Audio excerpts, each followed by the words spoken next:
tenemos 20 minutos por delante y ahora vamos, ¿con qué seguimos, Esthercita? Y ahora vamos a seguir con el aniversario de la creación de la radiofonía y después vamos a hablar un poquito con Dardo acerca de la vida de Alfonsín Astorni, pero bueno, el tiempo es tirano, así que vamos a hacer algo como muy resumido. Hoy en todas las radios se habló exactamente de lo mismo, que la radiofonía nace el 27 de agosto de 1920.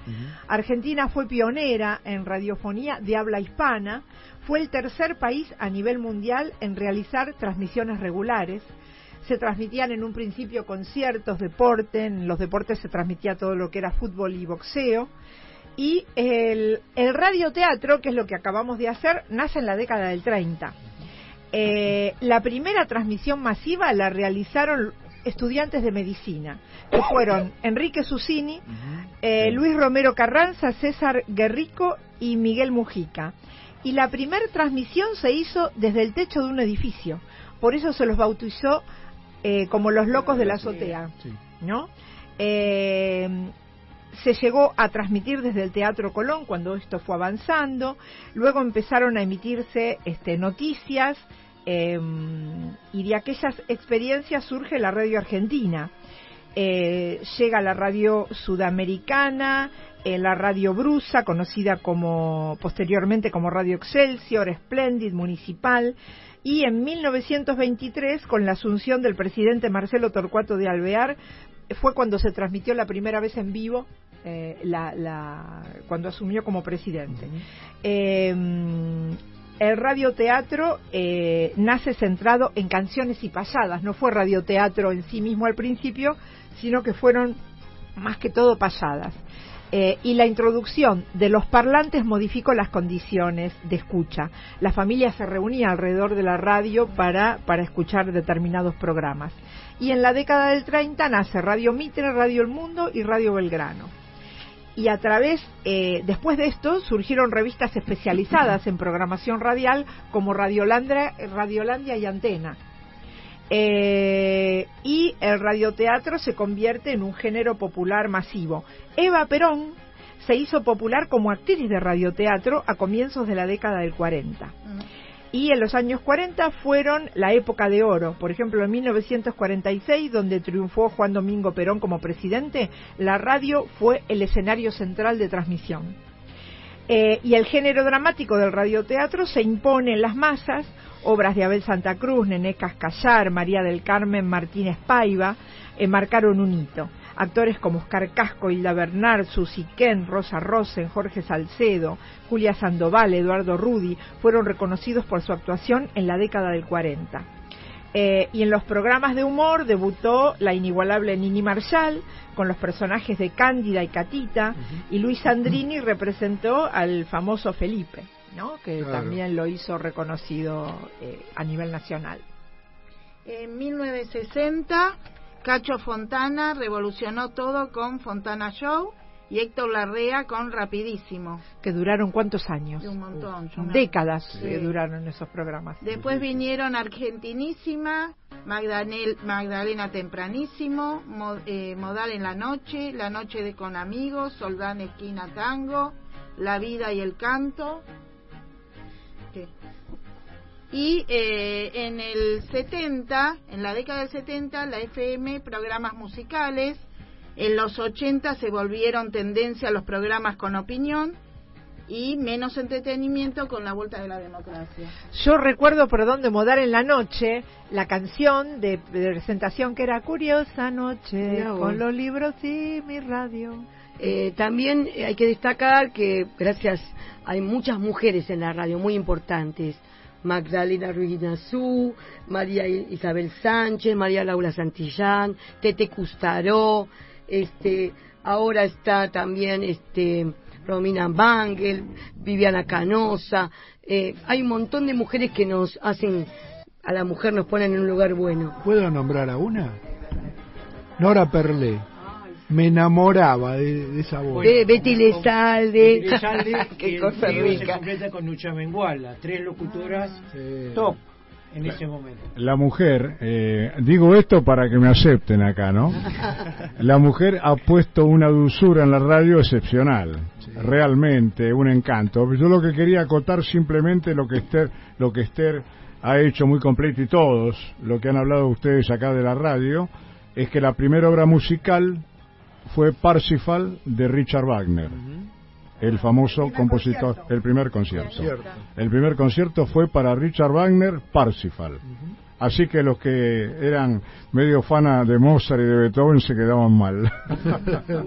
Felicidades a la radio. ¿Y Marcos quería decir algo? No, que en la década del 50, por ejemplo, aparece Fioravanti con su primer redactor deportivo con Atento Fioravanti. Atento Fioravanti, bueno. Después programas exitosos, por ejemplo, radio en Teleteatro, Los Pérez García.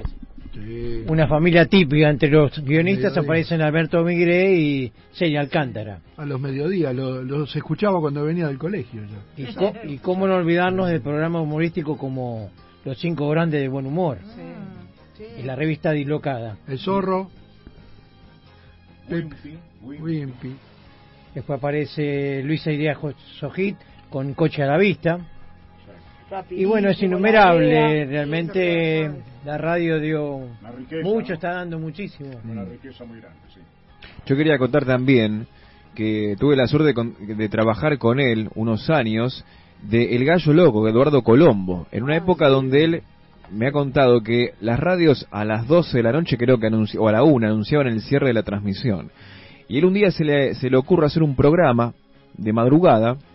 De hecho, algunos le decían, pero ¿cómo vos estás loco? ¿Cómo vas a hacer un programa nocturno? Pero dice, el tipo que te entra a laburar a la 1 de la mañana, claro. El tipo escucha la radio. Hizo El Gallo Loco, que fue en el 92, si mal no recuerdo, en Radio Rivadavia, que ganó varios Martín Fierro luego, y tuvo varias temporadas. Yo estuve con él hace unos 6 años también en otra emisora, pero también era algo novedoso para ese momento hacer radio a la madrugada. Claro, y la compañía que significa no solamente para el que trabaja, sino para la gente que sufre de insomnio. Sí, total, es verdad eso. Muy bien, muy buen punto y ese, para los que Tercita. están hospitalizados. Excelente. Y otra cosa que quería tomar, que ha tomado la televisión de la radio, si ustedes miran noticieros tipo TN, C5N, cada media hora te ponen los títulos, lo mismo que hace la radio en los informativos, cada media hora, y a las en punto van a ver títulos y el conductor o el locutor leyendo en la televisión lo mismo que hace la radio, que hizo siempre, no en los informativos radiales. Sí. Bueno, terminando un poquito con este tema, vamos a hablar acerca de la vida de Alfonsina Storni. Por eso lo tenemos acá a Dardo Carreras y a Leonel. Leonel Arredondo, que ha sido el que realmente produce toda la información en y lo tenemos acá en el piso. Un saludito de Leonel, a ver. Vamos, Leonel, Un saludo. Bueno, buenas noches a todos, muchas gracias por este espacio. A vos por estar. ¿Necesitas hablar?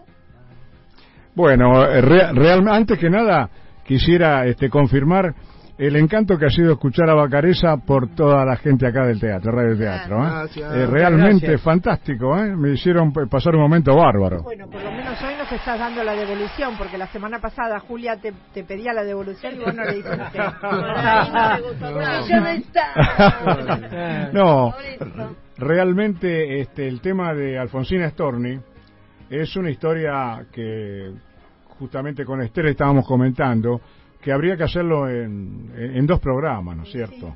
Uno no entra solamente, tenemos el tiempo muy ajustado. Y bueno, podríamos empezar a hablar de que la familia Storni venía de Suiza, de Lugano, y se radicó en San Juan. Primero el padre y los hermanos mayores hicieron una empresa muy chiquita de etiquetar botellas de cerveza, y la empresa era justamente Storni Compañía. No les anduvo muy bien, evidentemente la inmigración de aquella época luchaba, ¿no es cierto?, como todas. Volvieron a Lugano, a Suiza, el padre y la madre, y 2 años posteriores en Suiza nació Alfonsina. Acá hay un tema muy interesante que Arredondo me marca, que evidentemente Alfonsina quería decir dispuesto a todo. Eso quiere decir el nombre Alfonsina. Evidentemente lo cumplió, porque en sus etapas de inicio, siendo muy chica, ayudaba a lo que la madre luego, cuando vuelven de Suiza, ella muy chiquita, vuelven a San Juan, pero luego se radican en Rosario. Y la madre, que era la que en ese momento marcaba el tándem familiar, también crea un café suizo ahí cerca de la estación de Rosario, y a los 10 años Alfonsina lavaba los platos y acomodaba las mesas y realmente trabajaba en ese nivel, ¿no? Hasta que teniendo 15, 16 años viene una compañía de teatro, y ahí la casualidad, el origen de las causalidades, ¿no es cierto? Realmente una actriz enferma y ella pasa a ocupar el plano de esa actriz. Evidentemente eso lo ayuda mucho a ella, al tono sensorial que toma, la puesta en escena, empieza a convivir con las obras de teatro clásicas y contemporáneas y se va acercando realmente a lo que ella quiere, aunque luego ella misma dice que da un golpe de timón porque se ahogaba, siendo tan chica, pareciendo una mujer mayor, en esa atmósfera se ahogaba, era como que realmente estaba más allá de ella, y ese golpe de timón empieza justamente a recuperar la poeta, ¿no? Ahí empieza a jugar el tema de la poesía. Evidentemente, la vida de ella es una vida realmente muy fantástica, porque cuando ella conoce a ese escritor uruguayo, un escritor bárbaro, Horacio Quiroga, que estaba un poco recluido en Misiones, en San Ignacio, porque evidentemente era un hombre talentosísimo, un escritor fantástico fue, pero el destino hizo que Quiroga tuviera antecedentes de amigos y familiares de suicidio, que se suicidaban. A Alfonsina le impacta muchísimo la personalidad de Quiroga. De ahí en adelante, Alfonsina es como que tiene un tándem con Quiroga bastante fluido, ¿no es cierto? Y hay una anécdota bastante graciosa, que en una fiesta de prendas, con un reloj de cadena largo, de eso, Quiroga lo tenía, y tenían que dar un beso simultáneamente a las dos caras del reloj, Alfonsina y Horacio. Y resulta que cuando Alfonsina va con los labios a besar, Quiroga se lo saca y le pone los labios, y se transforma en el beso. Es una anécdota que realmente queda de la relación entre Alfonsina y Quiroga, ¿no es cierto? También hay que decir que José Ingenieros, bueno, tenemos que pensar que Alfonsina tuvo la suerte de vivir una época de grandes talentos argentinos, evidente, lo último de la generación del 80, que es la más rica en el país, y ella accede. José Ingenieros y tantos poetas y escritores. José Ingenieros era un poco un gran amigo de ella, médico a veces de ella también, y la protegía, era un protector. También en algún momento Quiroga la invita a ella a ir a Misiones, a vivir con él. Entonces estaba muy indecisa Alfonsina, y le pregunta... Era una adelantada para su época en ese sentido. ¿Quién? Alfonsina. Alfonsina, sí, una adelantada a su época. Y resulta que va a pedirle consejo, porque estaba indecisa, a Quinquela Martín. Y Quinquela Martín le dice, ¿con ese loco? No, ni se te ocurra. Evidentemente, Quiroga tenía una personalidad muy fuerte, era muy avasallante, muy talentoso, y tenía una cantidad evidente de problemas que luego sucederían, ¿no? Para desgracia de él y para desgracia de Alfonsina. Sí, para los dos. Yo lo último que quisiera, para no ser y dejar la otra parte, ¿no?, de Alfonsina, porque si no se nos va, es un poema que realmente el verso otoñal es bárbaro. Al mirar mis mejillas, que ayer estaban rojas, he sentido el otoño, sus achaques de viejo, me han llenado de miedo, me ha contado el espejo que nieva mis cabellos mientras caen las hojas. Hermoso poema de la sensibilidad. ¿Qué edad tenía cuando murió ella? cuando se mató. Era muy joven, era muy joven, sí. Pero evidentemente yo lo dejaba para la segunda parte de esto, ¿no? Porque digo, estás escribiendo un poema de la vejez.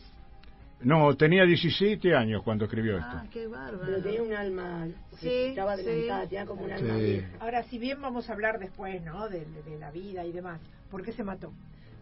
Bueno, ¿cómo llegó a Mar del Plata? Hay varios interrogantes en eso, pero la historia que me acerca a Redondo, evidentemente, nos da una pista.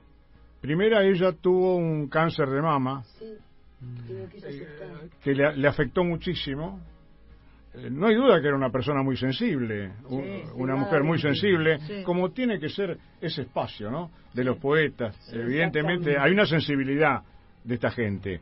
Y luego el suicidio de Quiroga fue fatal. Sí. Hay un poema que ella escribe cuando se suicida Quiroga posterior, que es terrible. Sí, yo, si quieren, lo puedo leer ahora. Si no, lo dejo para la próxima. Sí. ¿Podemos leerlo? 2 minutos. Sí. Bueno, porque me parece que la pregunta de Esther, la respuesta es esta. Nos vamos a quedar con la intriga. Sí, la respuesta es esta. Tengo la sensación, ¿no? Es como radioteatro, sino tenemos que esperar hasta el próximo capítulo. Claro. Exactamente.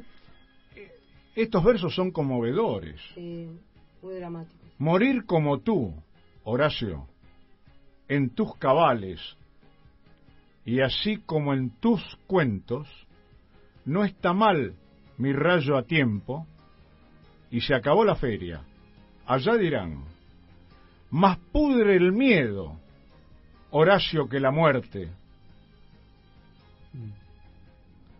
que a las espaldas va, bebiste bien, que luego sonreirías, allá dirán.